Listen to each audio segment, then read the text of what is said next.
All right, it is December 7th. We're like a week away from December 14th, which is the midpoint between the two great American eclipses that are making a big giant X across America. And of course, after that, we're only 7 days away from the great conjunction of Saturn and Jupiter, which some are calling the Christmas star. And, there's just amazing things going on. The election still hasn't been decided, even though Joe Biden, Sleepy Joe, he's picking cabinet people and, trying to go as fast as he can to say, hey, look, I'm already in office. But you know what? Until he gets sworn in, he's not the president. And the Trump legal team, every day, it seems like they're making progress, despite all the collusion and cover-up by the left, by the mass media, by big tech. The corruption and the election fraud seems to be everywhere. And I think the key, once again, is the Dominion voting machines, because they were calibrated to give Biden a weighted vote, where for every vote he gets 113%, and Trump was only getting 87%. And they've proven it already, because they put test ballots in the machine where there's 100 for Biden and 100 for Trump. And when they read the results, it's 87 to 113, So, these machines were designed to be fraudulent. But, America is still divided. And whether Trump remains president or Biden somehow steals the election, the future for America, kind of looks bleak. Spiritually, I listen to a lot of people, watch a lot of people, and, most people focus on, they'll say when they're kind of looking at the near term or the long term or whatever, but they'll say, hey, we're experiencing, or we're going to experience, a great awakening or a revival. And, God bless those people, and God bless awakenings, and God bless revivals. When I've prayed to God, I always pray that the glory of God is revealed to everybody, to open their eyes and, let them see where they stand, day of the mirror, looking in the mirror and say, where do you stand?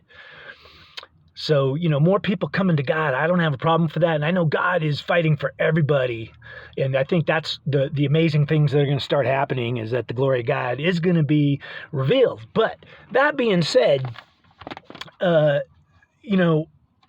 what I kind of see is there's also verbiage kind of going the other way, which is there will be darkness and blindness, and everybody's going to believe a lie, and there's going to be darkness, like Joe Biden said, it's going to be a dark winter, and then a lot of people are talking about destruction, that destruction is right around the corner, and I think it may well be, whether it's an asteroid or an earthquake or war,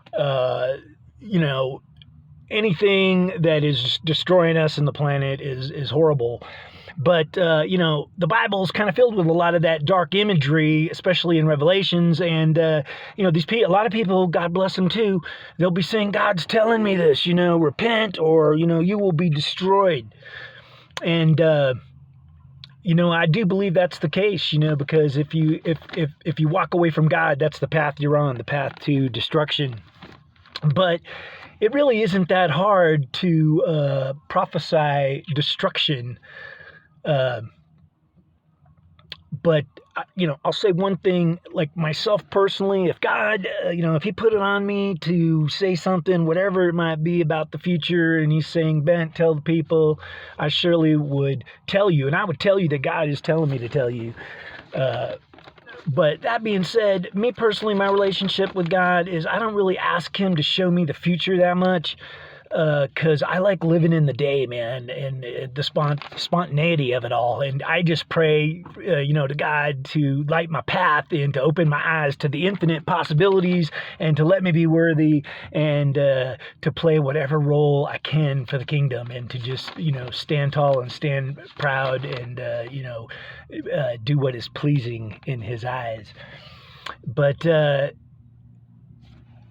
darkness, that's the falling away. That's what darkness is spiritually.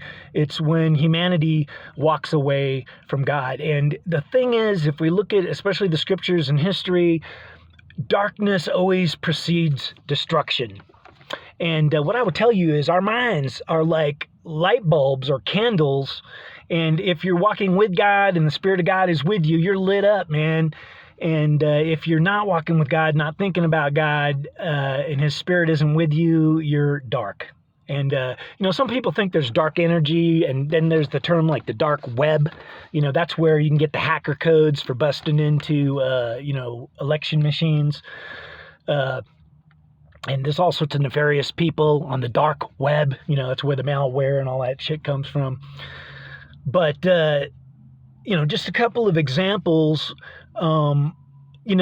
like Noah back in the day, I'm sure he didn't think the world was going to be destroyed, but God actually let him know. And maybe he told people, and I'm sure none of them believed him. But, he built the ark. But the reason why God told Noah, hey, man, I'm going to destroy the earth is because from God's perspective, from the heavens, earth was dark. And the only light he could see was Noah. And whether his wives or children were lit up, who knows? But I'll tell you one thing, God, he kind of lets one person's light cover a lot of people, man. So, your children can be saved if you're a strong person. But that being said, each and every one of us needs to kind of be consciously aware of where we stand, whether we're, walking with God or walking by ourselves. But that was where the earth was dark and destruction came, the flood. So another time was Sodom and Gomorrah. And Abraham, the Lord came down with two angels and was hanging out with Abraham. And he said, hey, man, when I look at Sodom and Gomorrah, they're dark. And I hear the cries, of the injustice and the wickedness. And then there's this little thing where Abraham bargains with God saying, hey, man, if there's even 50 people who are lit up in that city, will you spare it? And God's like, yeah. And Abraham whittles them all the way down to like 5 people. But you know what? God knew the whole time because he could see that city. There was no lights coming out of there. And I don't even know if Lot was lit up and his 2 daughters, because I think God was doing it as a favor to Abraham saying, you know what? I'll help get your nephew out of there. But that's another situation where, from God's perspective, things were dark and destruction was coming. And, as soon as Lot left the city, fire and brimstone came and destroyed those places. So, I hate to say it, but, I think kind of where we're at is at a crossroads on the 14th. And, I would hope there's a revival and an awakening, but I also think there's a huge potential for a falling away. And in 2 Thessalonians, it says that none of these things at the end can happen unless there was this huge falling away. And it's cross-reference to Romans. I think it's 1:28, but it says, God gives over a bunch of people because they're not walking with him, but he gives them over to the reprobate mind. And the reprobate mind is a mind that does not have God in it, not looking for God, and it is exceedingly wicked, and it takes pleasure in it. And at that point, if you've got a reprobate mind, you've lost your ability to discern, and you're taking pleasure in doing things that are anti-God. And I think that's kind of where we're at. And, we've been talking about like the left versus the right and the polarized, divided world we're in. But the falling away is both on the right and the left. So the reprobate mind could be on either side. So I'm going to close up this video, but I'm going to wrap it up with a couple of things. But the left, we could look at stuff like abortion, communism, Black Lives Matters, which is really smoke and mirrors for just a lot of racism. But, on the right, they could be falling away too. And I'm talking about people that think they may even be walking with God and going to church. Just because you're going to church doesn't mean you're walking with God, man. So there are churches and there are people out there, even on YouTube, wherever, where they're kind of teaching stuff, preaching stuff. And, normally I don't name names. I was kind of butting heads with one dude, this guy Harland. He goes by the handle Mark of the Beast, but hey, I would not listen to anything he's saying. But I watched this religious channel on my cable, and it has the guys like Kenneth Copeland and whatnot, but I'm not actually saying this is about him, but there have been a lot of preachers lately where what they're preaching is prosperity, man. And this one guy had a book called The Pile of Grain, and what they're saying is, hey, man, if you believe in God, you will be blessed, and you will be prosperous, and you will be rich and wealthy. And, I think that's a super dangerous message. I think it's playing with fire. I think you're really putting people in a precarious place spiritually, because the truth of it is, just like Black Lives Matters kind of sounds like the truth, but the real truth is all lives matter.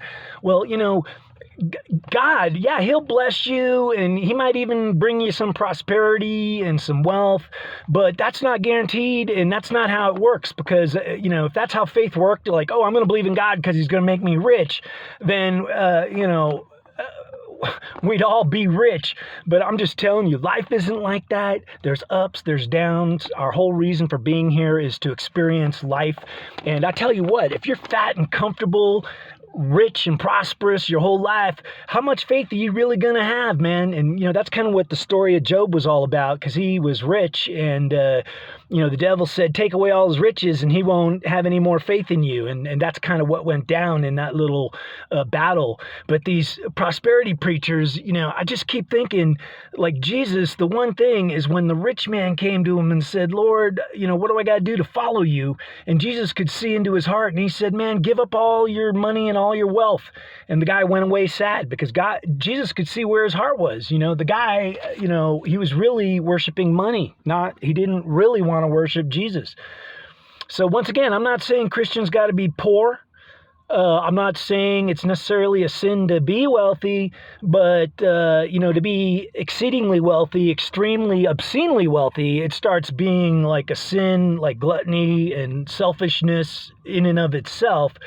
And the other word that came to me just today, watching another preacher on that same channel, is complacency. That if you're a fat cat and fat and lazy because life is so good for you, you might be complacent. And when you're complacent, that means you're not like actively walking with God, man. You're just getting distracted by all sorts of worldly things. And that's where this prosperity teaching, could be part of a huge falling away. But, final thought is, the mind has a right and left hemisphere, and, there's verses that say we are the temple of God. And, the temple of God back in the day in Jerusalem was designed to kind of mirror the human anatomy. And there's a head to the temple. But one of the things that was in the temple was these two pillars. It was Boaz and Jachin, the right and the left pillar. The left pillar, Boaz, stood for strength. God is strength. And then the right pillar, Joachim, was God will establish. Like God will make you righteous. Like without God, you'll never get established. And then what I've heard is like those two pillars left to themselves are kind of at war with each other, left and right, the bipolarness. But according to like Jewish Kabbalistic, mysteryness in their religion, there's a third pillar, which is harmony, which is between the two pillars. And I think that could be fairly true.